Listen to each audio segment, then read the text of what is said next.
तर आज मी घेतला होता हाफ डे. कशासाठी ते तुम्हाला पुढे कळेलच आणि आम्ही कुठे चाललो ते पण तुम्हाला सांगतेच. तर आम्ही निघालो होतो आरूच्या बर्थडेला आणि जाता-जाता काय झालं ते पण तुम्हाला मी पुढे सांगते.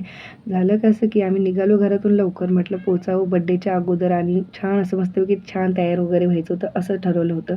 पण आम्हाला ना गाडी भेटली ना काही ना. मग रिक्षा घेतली आणि दुसऱ्या स्टेशनवर आलो आणि तिथून नंतर आम्हाला बस वगैरे भेटली आणि स्टेशनला पोहोचायला आम्हाला वाजले 9:30 आणि मग भूक लागली होती तर वडापाव वगैरे खाऊन घेतला आणि मग घरी पोहोचलो. घरी पोहोचलो तर बड्डेची ऑलमोस्ट सगळी तयारी झाली होती आणि सगळेजण जमले पण होते. पण ते आमचीच वाट बघत थांबले होते. नंतर घरी आले आणि तयारी वगैरे केली. ही आहे माझी मोठी सासूबाई. तर आम्ही सगळ्यांनी आरूचं औक्षण वगैरे करून घेतलं आणि तुम्ही बघू शकता आरू किती छान दिसत होती. ती छान अशी स्वतःनीच ती तयार झाली होती आणि खरंच खूप क्यूट दिसत होती. आणि बघा सगळेजण तिचं औक्षण वगैरे करून घेतलं आणि ते सगळ्यांनी तिचं केक कापून वगैरे सेलिब्रेशन वगैरे केलं तर तुम्ही बघू शकता.